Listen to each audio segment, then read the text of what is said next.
Kumusta sa inyo lahat? Ngayon pag-uusapan natin ng diretso ang isang malaking tanong. Ano ang mangyayari sa Pilipinas kapag naubusan na tayo ng natural gas? Sa taong 2026, ang Malampaya gas field pa rin ang pinakamahalagang indigenous energy source natin para sa kuryente sa Luzon. Ito ang nagbibigay ng hanggang 40% ng power needs sa pinakamalaking isla group ng bansa. Pero ang orihinal na reserves nito ay unti-unti nang nauubos.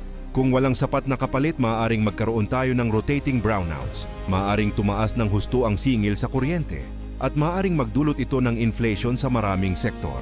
Pero mas lalong nagiging delikado ang sitwasyon dahil sa digmaan sa Middle East.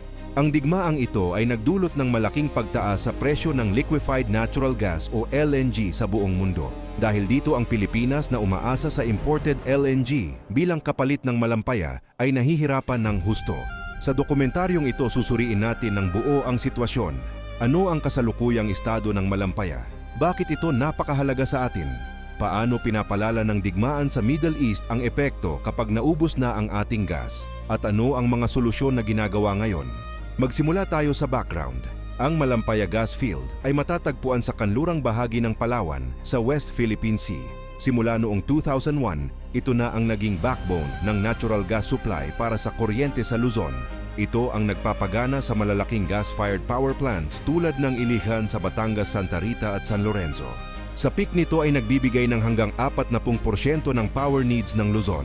Ibig sabihin 4 na bahagi sa 10 ng ilaw, aircon, refrigerator at makinarya sa mga negosyo ay umaasa sa gas na ito. Isa pang malaking advantage ng Malampaya ay ang presyo. Ang kuryente na ginagawa gamit ang domestic natural gas mula rito ay nasa humigit kumulang 4 na pesos at 80 centavos lamang kada kilowatt hour. Samantala, ang imported liquefied natural gas o LNG ay maaaring umabot sa 10 pesos at 30 centavos o higit pa kada kilowatt hour. Lalo na ngayon na mataas ang global prices dahil sa digmaan sa Middle East. Dahil dito ang Malampaya ay hindi lang nagbibigay ng kuryente. Ito rin ay nakakatulong na mapanatili ang mas abot kayang presyo para sa milyon-milyong consumer at negosyo. Pero sa kasalukuyan ang produksyon ng orihinal na Malampaya ay unti-unti nang bumababa.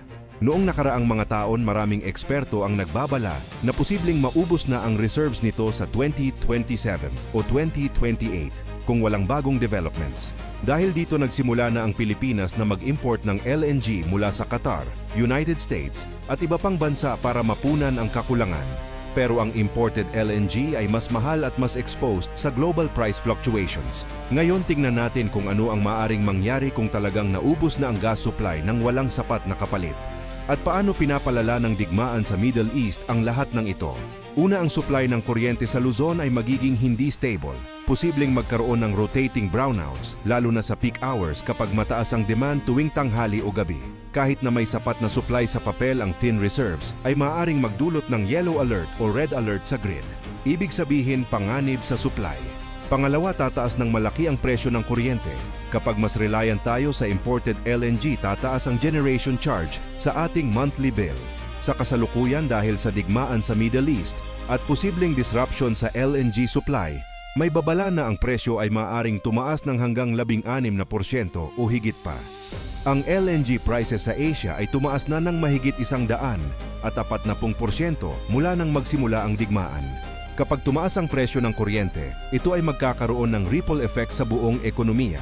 Mas mahal ang pagpapatakbo ng mga refrigerator at freezer sa palengke, kaya tataas ang presyo ng pagkain. Mas mahal ang diesel para sa mga truck at generator, kaya tataas din ang pamasahe at halaga ng mga bilihin. At para sa mga negosyo, mas mataas na gastos ang ibig sabihin ay posibleng pagtaas ng presyo ng produkto o serbisyo. Pangatlo, ang mga industriya at negosyo ay maapektuhan ng malalim. Ang mga factory sa Cavite, Laguna at Batangas ay maaaring magbawas ng operating hours dahil mahal ang backup diesel generators. Ang mga mall, opisina at maliliit na tindahan ay maaaring magkaroon ng downtime na nagreresulta sa pagkawala ng kita at posibleng pagkawala ng trabaho para sa libu-libong manggagawa. Pang-apat, sa sektor ng agrikultura at transport. Ang irrigation pumps at cold storage sa probinsya ay umaasa sa stable power. Kung may madalas na brownouts, maaring masira ang mga pananim o produkto. Sa transport, kung maapektuhan ang fuel distribution dahil sa power issues at mataas na presyo ng diesel, maaring magkaroon din ng kakulangan sa gasoline at diesel sa ilang lugar. Panghuli sa essential services tulad ng ospital at paaralan. Kahit may backup generators, kung matagal ang outage at mahal ang diesel, maaring maapektuhan ang mga pasyente na nangangailangan ng kuryente para sa life-saving equipment. Sa edukasyon, posibleng magkansela ng klase ang ilang paaralan kung walang sapat na power. Sa madaling sabi, hindi lang ito tungkol sa patay na ilaw.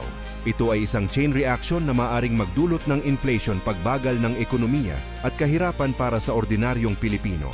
At ang digmaan sa Middle East ay nagpapalala pa ng lahat ng ito dahil mas mahal at mas mahirap kunin ang imported LNG na ating kapalit. Kung magkakaroon man ng challenges sa supply o presyo sa mga susunod na buwan dahil sa digmaan at pagkaubos ng gas, sana ito ay magsilbing aral na kailangan nating maging handa at mag-invest sa energy independence. Maraming salamat sa panonood sa videong ito. Kung may natutunan kayo tungkol sa ating energy situation, i-like ang video at i-share sa mga kaibigan o pamilya na maaring interesado rin dito. Comment below kung ano ang inyong iniisip. Handa na ba tayo sa posibleng pagtaas ng presyo ng kuryente dahil sa digmaan? Ano sa tingin nyo ang pinakamahalagang solusyon? Mas mabilis na renewables, dagdag na gas exploration o higit pang coal? Huwag kalimutang isubscribe sa channel para sa higit pang malalim na usapan tungkol sa ekonomiya, enerhiya at iba pang importanteng issue sa Pilipinas. Ingat sa inyong lahat at sana manatiling stable ang ating supply ng kuryente.